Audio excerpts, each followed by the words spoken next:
Cannabis Health Radio. I'm Ian Jessup. And I'm Corey Yelland. Just over a year ago, our guest today was experiencing severe back pain.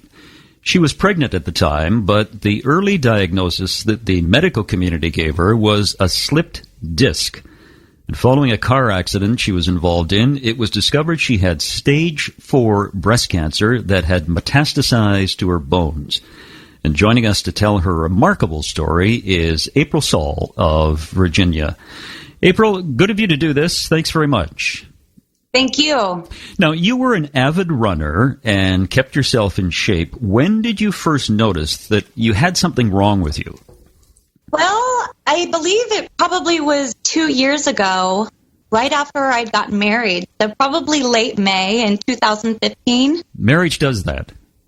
Yeah. Yeah. So 2015, What was wrong with you? Like you said, I ran every single day. So my legs were always hurting in one place or another. So I did notice that when I would go to put on my running pants, I couldn't do it standing up anymore. It was like I couldn't lift my leg correctly. So I would always have to go sit on the edge of the bed. And I thought that was strange because it never really eased up. Most pains would be here one day and there the next, but this always stayed there consistently. But I ignored it because, my legs, as I said, were always hurting. So, but looking back on it now, I think that was my first sign. Now, tell us what the medical community told you about your back pain. I didn't really know even where to go for it. I started at with a spine doctor, but being pregnant, of course they wouldn't x-ray me, and they kept asking me that if I'd been driving a lot lately. And I had just driven to Tennessee twice in 1 week. It's a 10-hour drive one way, so it was 40 hours of driving in a matter of 6 days. And so right after I get back is when all this flipping starts. So it made perfect sense at the time. So it was completely dismissed as sciatica from driving too much. And of course, I went to actually the spine doctor is the one that sent me to a physical therapist. But everything they were having me do, nothing was helping at all. And, of course, I tried a chiropractor, but again, I got the same response. They wouldn't x-ray me and asked me if I'd been driving a lot. Same story. So, it really all made sense. And after I got back from the Tennessee trip, I actually went camping and slept in a tent on the hard ground. And I thought because maybe I was pregnant at the time, even though I didn't know I was, that the relaxin in my body, the hormones that get everything prepared for labor, it was just kind of had me shifted. And the spine doctor told me that too. She thought since the relaxin in my body and then driving in a slouched position all the way to Tennessee without sitting straight up, that it allowed my body to kind of flip a disc or something like that. So she was kind of blaming it on the hormone and not sitting in a proper form, when I'm driving, sitting straight up. Yeah. Was the pain getting worse for you over time? Oh my gosh, yes. It became unbearable. I couldn't sleep at night. I was in bed for an entire month. I could only get up and go to the bathroom, and even that was such a task. I would have to hold on to every piece of furniture in my room. And, my husband couldn't sleep with me because I would cry all night long. I would get up at 3 or 4 in the morning and take baths because it seemed to take the pressure off my bones, and it made it somewhat bearable, but it really was never bearable. I could only take Tylenol being pregnant. That was really, really not a good thing. And I went through bottles and bottles. I took as much as I could that was deemed safe by the doctor. And it offered me no relief, but I watched the clock like a hawk for when I could take the next pill, even though it did nothing. It was just the fact I was that desperate. I was looking for any kind of relief that I could get. And I honestly thought it got so bad at times that I thought I'm either going to black out or I'm going to start convulsing and having seizures because my mind almost couldn't take it. It was that bad. And I just thought something's going to happen. And it was like I was sitting there waiting for it. And it just felt like knives grinding into my bone. And I really don't know how else to explain it, but that's exactly how it felt. So what are the doctors saying to you at this point when you've got such intense pain and you're bedridden? Honestly, they just kept saying it was a slip disc. And so I chalked it up as that, and then I went home and rested.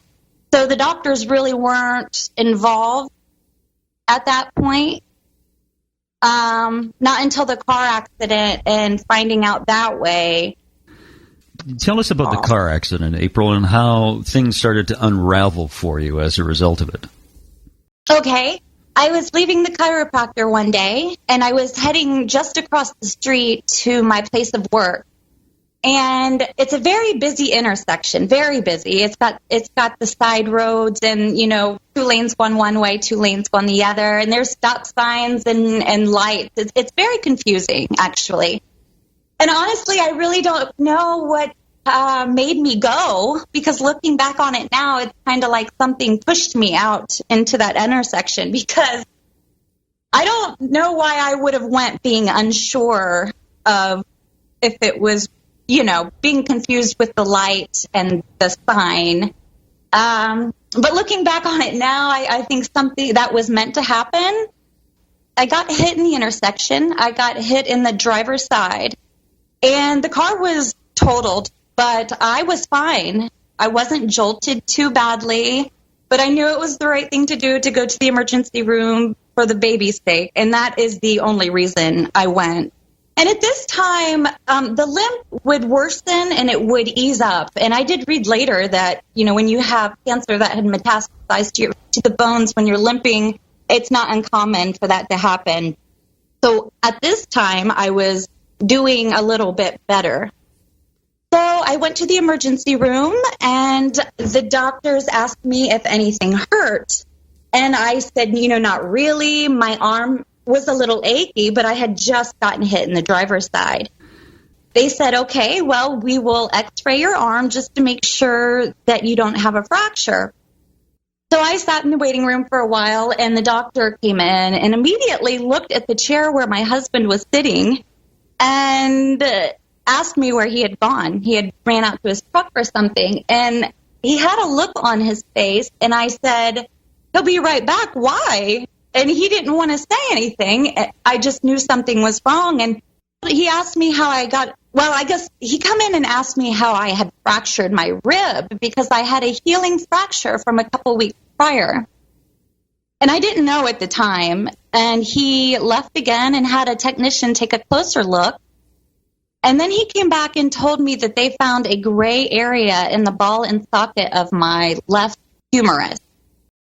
So I tell you, though, I was, limping when all this happened, and I walked out of that hospital with no limp whatsoever. I had so much adrenaline going through me that I didn't limp at all. I didn't feel anything walking out of there. I was in shock.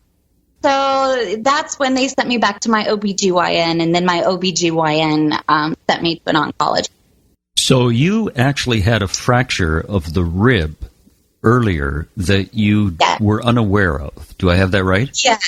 Yes. But after, at the time I didn't know. I was just, in shock by everything. But looking back on it, I remember doing it. I lived on the second floor of a condo, and I had a roller board that I worked with.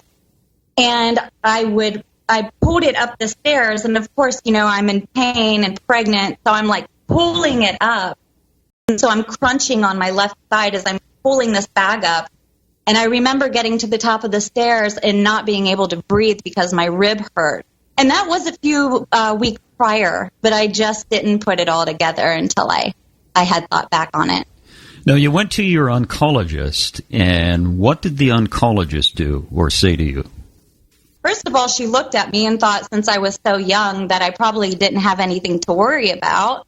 She gave me a breast exam and, of course, felt nothing, nor did anyone during my yearly visit. She also, listened to my lungs and thought, I don't think it's anything, but she took my blood and she tested me for multiple myeloma, which is the bone cancer. That came back negative. I was ecstatic. So she's like, yeah, I'm not sure what it is, so I'm going to send you to an orthopedic. So that's when I went to the orthopedic. He looked at the x-rays. I had more x-rays in this time before I went to him. And when I went to him, he just came in, and the look on their faces, you never forget it. He showed me the x-ray, and I had the fracture in my rib. But you looked at it, and there was a fracture on both sides of my rib. I had a fracture in my cervical spine, which was scary because that's where, all of your non-involuntary actions take place or they control your involuntary actions. So that scared me, and he wanted me to be in a neck brace and everything, but I didn't end up having to go that route. But so I looked at my spine, and there was literally holes up and down my spine, little dark areas inside of each vertebrae. And some vertebrae were even missing the corners. And then later I found out, I had it everywhere. I mean, the ball and socket of my left femur. My right femur was eaten so thin by the cancer, I had a metal rod put in place to protect my leg from fracture. So, April, I'm just wondering here, you were diagnosed at the time as the doctors were showing you your x-rays. You were diagnosed with cancer at that time?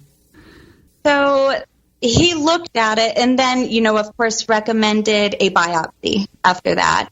So I was sent to the hospital for a biopsy, and of course they took one from one of the tumors in my bones, and sure enough, that's when it came back as stage 4 breast cancer that had metastasized to my bones. A lot of shock for you.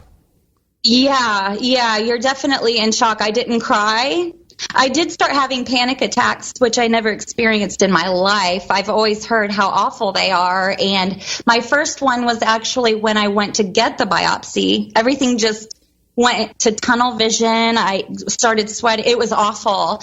And then that was the second time getting the news that I had another panic attack. But, I didn't cry. It was like I was in shock. And when I went home and told my family, it was, they were freaking out, and I'm just like completely calm. It was very strange. I want to ask you a question about your treatment because you're pregnant. You have just been diagnosed with stage 4 breast cancer that has metastasized to your bones. Because you were pregnant, were you offered any treatment of any kind? I was. However, it took a lot of doctors to come together to come up with a plan. They didn't have much experience with pregnant women. So my doctor consulted with Duke, the doctors down at Duke, and they said that they hadn't had much experience treating pregnant women, but they did have one certain type of chemo that they have had success with in the very few that they've treated. So we moved forward than that. And the type of chemo, I couldn't even tell you what it was, but I do know it was much worse than what I actually needed at the time. So I went forward and I took the 2 chemos. You're scared when you get cancer, you don't know what to do. They rush you into that stuff and don't even give you time to think. I'm sure anybody who's been through this kind of knows that. So yeah, I did the 2 treatments, and just after one, I lost all my hair. It was pretty bad. And you must have been worried about your baby as well. I was, but I trusted them. I trusted them because this was my first experience. I've always been very healthy. They know what they're doing. They specialize in this. Honestly, I found out, I think I was only about 4 months pregnant when I found out. I was kind of right there on the borderline to where it was too long to have an abortion, thank God, because that's probably another thing I would have had to have decide and face and all that. Thank God I was far along enough to where they agreed to give it some time and just allow her to be premature. So there's kind of we met in the middle. Now, when did you discover cannabis through all this? Let me back up a bit here. Okay. How many chemo treatments did you undergo? I underwent 2 chemo treatments, along with the Perjeta and the Herceptin and a hormone blocker. So the Herceptin hormone blocker, et cetera, you took orally? Well, okay, let me say this over again. I guess the first 2 times that I did was just chemo. And then after I had the baby, I did 2 rounds of Perjeta and Herceptin without the chemo because I was still healing. So they didn't want to give me the chemo, but I did do the Perjeta and Herceptin intravenously. At any time during this process, did the doctors give you a timeline on how much time you had? Did they say it was incurable or that they could cure it?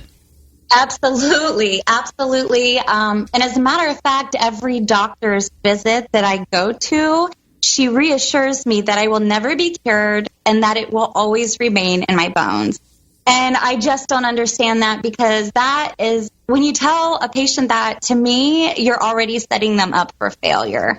And she still, always tells me this. And, of course, I don't listen at all, knowing what I know now. But the prognosis was about a 50% chance, I think, 5 years, and 10 years was rare but possible. That's what they told me. It's not very encouraging, is it?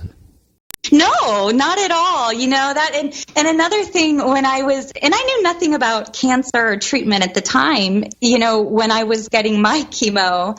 But what I did notice was that they passed sugar out like crazy in there. Of course, yes, absolutely. Unbelievable cake, cookies, sodas. I mean, it's like a cart that you've seen on Flowers in the Attic where the grandmother comes in with the poison cookies. That's exactly what it reminded me of. And I'm like, what in the world? Even I know that this isn't bad, and I know nothing about this. They should not be promoting that at all. There's no nutrition at all when it comes to the conventional. They don't even know about, nutrition, anything about it. And my doctor even told me that it probably wouldn't change much. And that's so far from the truth. Yeah, I think the current medical profession, the allopathic medical profession, is really in the dark ages when it comes to nutrition and the mental aspect of dealing with patients. I mean, telling someone that nutrition will make no difference, handing out donuts and sugar at cancer clinics is just abominable. Yes. I mean, even people like us who are lay people know that sugar is bad for you. Exactly. How did cannabis enter the picture for you? I found it rather quickly, thank the Lord. During that time that they had to give me to heal from having my baby, I had a little time there, and at that time I couldn't walk at all. I was in a lift chair all day long, so I had nothing to do but research, And that's when I ran across a Facebook post that somebody put, and it was the picture of the 60 grams of cannabis oil, and it said cancer cure, really big. Of course, that caught my eye, so I read the article, and then it talked about Run from the Cure. So after reading the article, I jumped on, I watched Run from the Cure, and absolutely believed what I was seeing. I started Googling cannabis cures cancer, and I started watching all of the stories of success. And I thought, how can all these people, these people don't know each other. How do they all have the same story? And then, of course, I started learning about the endocannabinoid system and listening to Bob Melamede out in Colorado, and just really watching everybody's story and the scientific proof behind it, the politics behind it, the history, how we got here. So these were all like puzzle pieces, and then I put them all together, and now I see the bigger picture, basically. So I got the oil. I followed through with it. I did it just like Rick Simpson said. And in 10 days, I was up and walking again. Every day, I could noticeably feel the pain and the weakness leave my leg every single day. And by day 10, I was back to normal. And, I went and I got my checkup after I told them that I was going to refuse the chemo. And they monitored me via blood work. And every month they monitored me. My tumor marker, when I began, my tumor marker was at 358. For my type of breast cancer, normal range is 0.25. Every visit, my tumor marker had dropped by over 50%. My last visit, my tumor marker was 4.9. Way to go. Yeah. I mean, it was very easy. It just fell like crazy. And, in my story, there was a point that I kind of missed with the cannabis. When I first started it, my first sign, besides my leg and the pain and everything, was I had to, and this was in the beginning before I knew that I still thought I might do the chemo and the radiation at this time, but the doctor at Duke told me, because I got a second opinion by a woman down at Duke, and she was recognized by Time Magazine as one of the top 100 most influential people in the world. And she told me to never miss a treatment because my survival depended on it. Well, the interesting thing is, if you had taken her word, you may be dead now. Yeah. Exactly. So she told me that if I ever wanted to be eligible for clinical trials, that I would have to have the breast biopsy. I'd have to have a breast biopsy done to be eligible for it. So I went and did that immediately. And when I went, and I had been doing the oils probably 2 to 3 weeks by this time. And when he went to do the biopsy, but remember, they couldn't find my tumor. It was so small. I mean, a mammogram nor a 3D mammogram picked it up. They finally seen it with an ultrasound.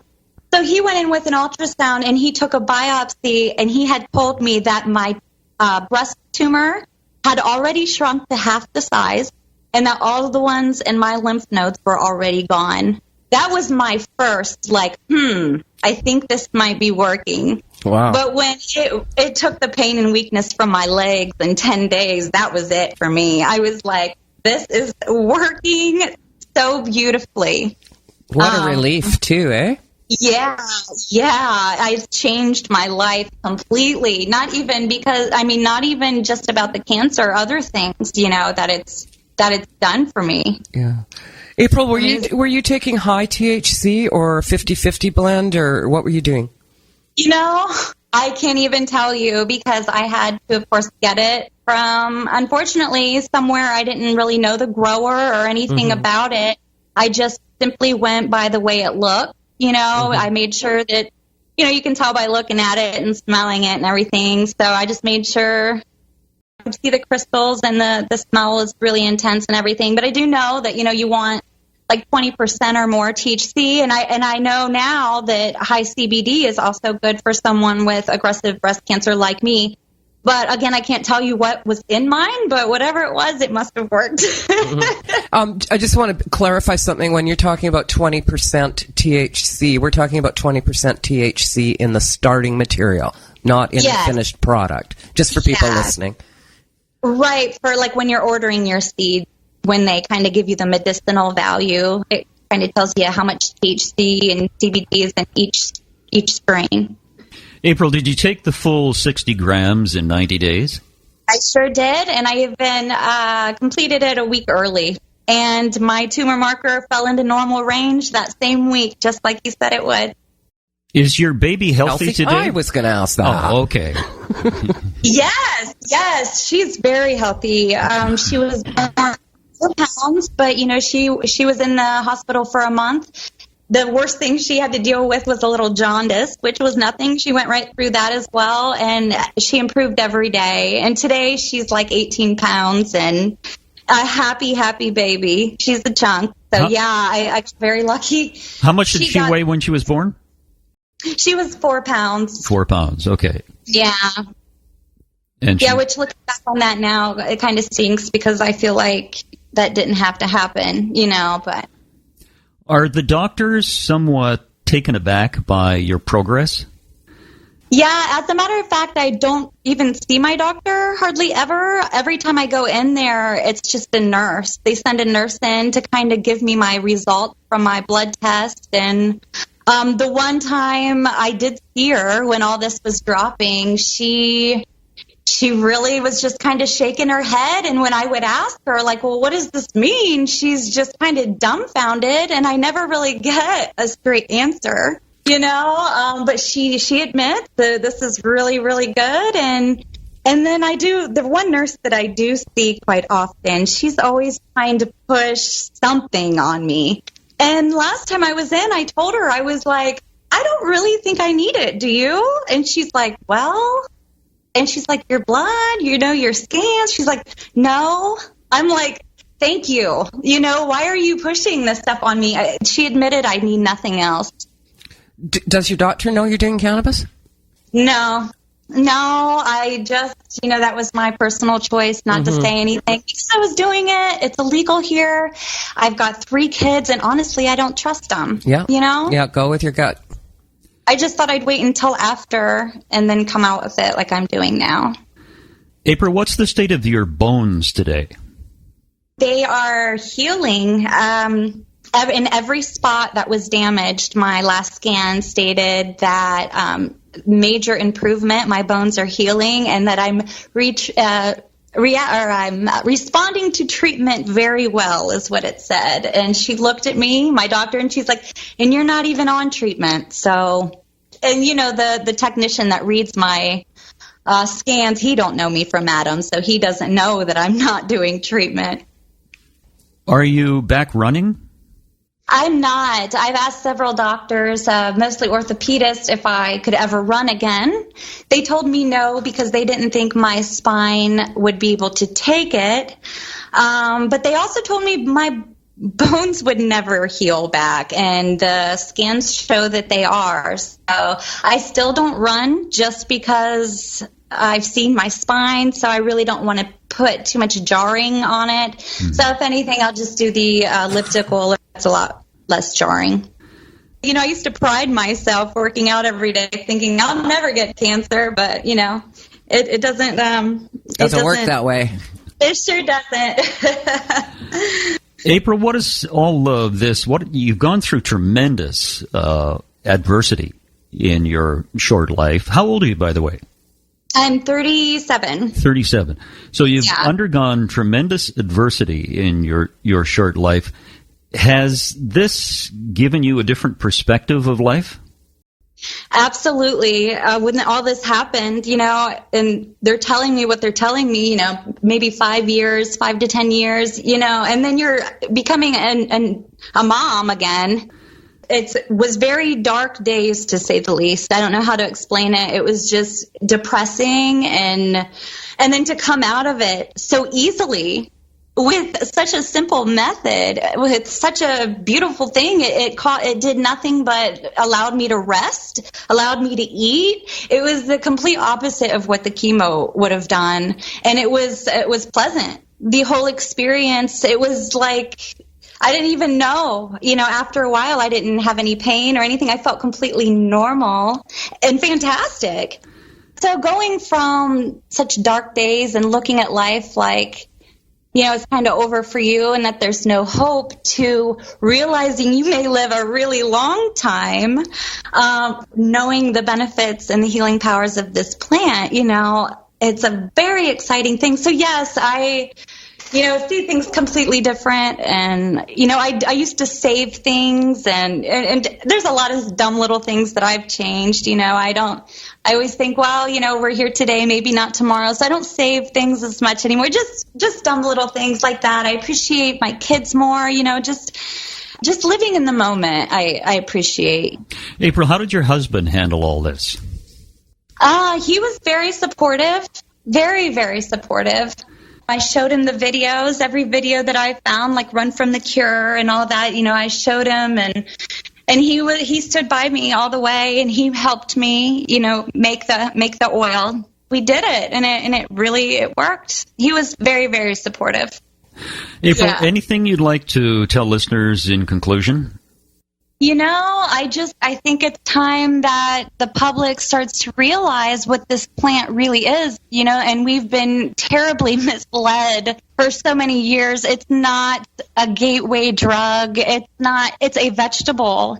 It's a vegetable that is essential for our health, like carrots and spinach and kale and all of the rest of them. And I feel that we've been misled because the government knew this, and it was a threat to big pharma. So, we need to get rid of that stigma and look at this plant for what it is. It's healing powers. It's not evil. The lies and the deceit is what was evil. It's a gateway to good health. It sure is. It sure is. And people need to open their minds, because some people are just still so back at the starting line. And I know this isn't, available to the public unless they're really looking for it. So, I want to help try to get the word out there and start shouting it to everyone, because I didn't know it either until this happened to me, and I had to go look for it. And I thank God that I found it. Yeah. Well, you did a good job. Thanks very much. We appreciate it. Thank you very much. April, thank you so much. Thank you. It was a pleasure meeting you guys. Pleasure meeting you too, and great story, and congratulations to you. Thanks so much. How would you like to help us out at Cannabis Health Radio? If so, go to our webpage, cannabishealthradio.com, and there's a button there where you can donate. It can be a monthly donation or a one-time donation to help us out so we can bring stories like April's story to you. That's cannabishealthradio.com, and make a donation. Just a reminder, no donation is too small and no donation is too large. Thanks very much for listening, everyone. You've been listening to the Cannabis Health Radio podcast. Visit our website, cannabishealthradio.com, and follow us on Facebook and Twitter.